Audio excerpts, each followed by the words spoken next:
દેશની જનતાને એક ખૂબ મોટી અપેક્ષા હતી કે પ્રધાનમંત્રી શ્રી આજે નવું વર્ષ શરૂ થઈ રહ્યું છે એની પૂર્વ સંધ્યાએ અમને કંઈક એવો લાભ આપી દેશે, અથવા લાભ નહીં તો કમસે કમ અમને જે અમારી મહેનતના પૈસા બેંકમાં પડ્યા છે એના ઉપાડવા માટે જે ધક્કા ખાવા પડે છે એમાંથી કમસે કમ અમને મુક્તિ મળશે, આવી અપેક્ષા દેશની જનતા રાખીને બેઠી હતી. જેમ 8 નવેમ્બરે અચાનક એક મોટો પ્રહાર કરીને દેશની જનતાને, જેના પોતાના અધિકારના, કોઈ કાળા નહીં, અધિકારના 500 કે 1000 રૂપિયા હતા એને ભિખારીની હાલતમાં બહાર ફરવા ગયા હોય, અચાનક જાહેર કરીને બંધ કર્યા હતા. આજે દેશની જનતા એમ માનતી હતી કે આજે પ્રધાનમંત્રી કંઈક એવી જાહેરાત કરશે કે આના ઉપર મરહમ મળી જશે અને અમને મોટો ફાયદો થઈ જશે.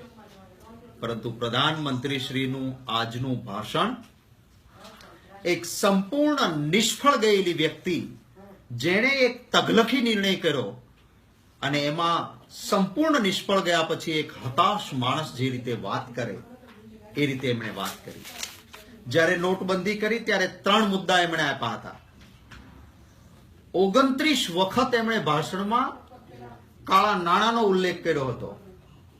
એમાંથી કેટલું કાળું નાણું આવ્યું આજના ભાષણમાં એમણે એક પણ વખત ન કહ્યું, એક પણ વખત વાત ન કરી કે આ નોટબંધીથી કેટલું કાળું નાણું પાછું આવ્યું. નોટબંધી કર્યા પછી ગોવામાં પ્રધાનમંત્રીશ્રીએ કહ્યું હતું, सिर्फ 50 दिन दे दो मुझे और 50 दिन के बाद अगर कोई ठीक ना हो, कोई गलती रह जाए, जिस चौराहे पे कहोगे मैं आऊंगा और देश जो सजा कहेगा उस सजा को मैं उठाऊंगा. 50 दिन તો પૂરા થઈ ગયા. આજે દેશ ઈચ્છતો હતો કે અમે 50 દિવસ આપ્યા પછી પ્રધાનમંત્રી શ્રી જાહેરાત કરશે કે આવતીકાલે જજો બેંકમાં તમારા 5 લાખ પડ્યા હશે અને તમે 5 લાખનો ચેક લખશો, તમને 5 લાખ મળશે. દુનિયાનો કોઈ દેશમાં ક્યારેય એવું નથી બન્યું કે માણસના અધિકારના પૈસા બેંકમાં પડ્યા હોય, કાળું ધન ના હોય, પરસેવાની કમાણીની રકમ પડી હોય અને માણસે પૈસા ઉપાડવા જાય અને બેંકે રૂપિયા ના આપે. આવું દુનિયામાં ક્યાંય નથી બન્યું. કમસે કમ 50 દિવસ સહન કર્યા પછી આ દેશની જનતા એવું ઈચ્છતી હતી કે આજે પ્રધાનમંત્રી શ્રી કહી દેશે કે કાલથી જજો, એટીએમ માંથી તમારે ઉપાડવા હોય એટલા ઉપાડજો, બેંકમાંથી ઉપાડવા હોય એટલા ઉપાડજો, કોઈ તકલીફ નહીં પડે. આ વાત ના કરી એમણે એ પણ વાત ના કરી કે કેટલી નગદ હતી અને કેટલી જમા થઈ, આમાં કેટલું કાળું ધન, એની પણ કોઈ વાત ના કરી. હું આ દેશનો નાગરિક છું, મારા દેશનો વડાપ્રધાન ક્યારેય જુઠ્ઠું ન બોલે એવી એક પ્રતિષ્ઠા વડાપ્રધાનની ખુરશીની હું માનું.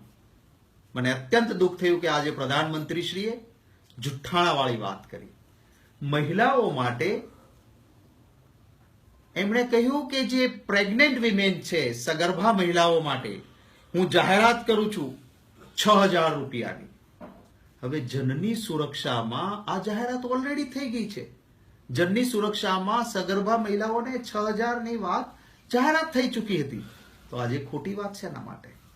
આ દેશના ખેડૂતોને લોન આપવા માટે નાબાર્ડ અને કોંગ્રેસની સરકાર હતી ભૂતકાળમાં, ત્યારે હોય કે ભૂતકાળની કોઈ પણ સરકાર કે આજની સરકાર, લોન માટે જે પૈસા આપે છે એના એ જ નાણાં છે. અને છતાં એવી વાત કરવી કે જાણે નોટબંધી પાછી ખેડૂતોના નાણાંની લોન માટેની લાહણી કરતા હોય, આવી જૂઠી વાત કરવા.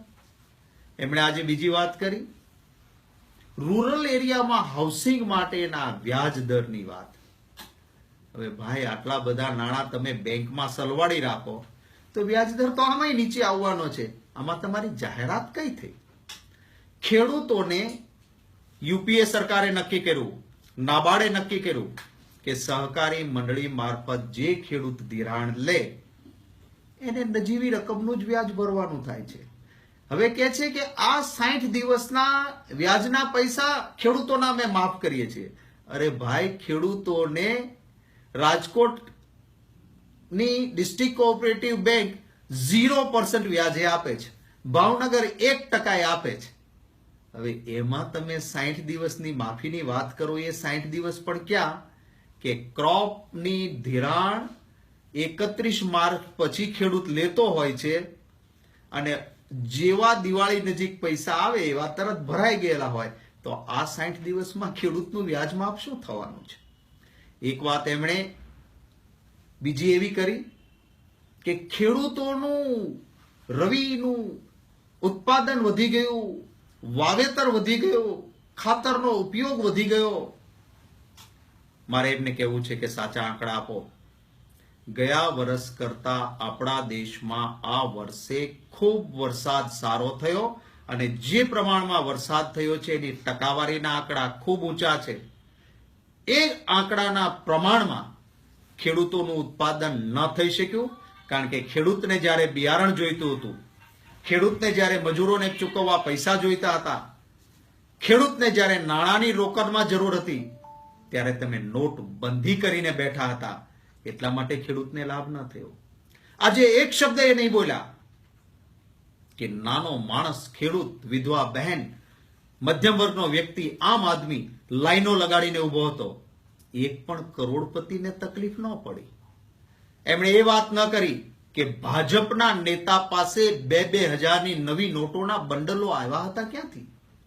પ્રધાનમંત્રીએ એ વાત ન કરી કે ભાજપના એક નેતા રેડ્ડીની દીકરીના લગ્નમાં 500 કરોડ રૂપિયા વપરાયા.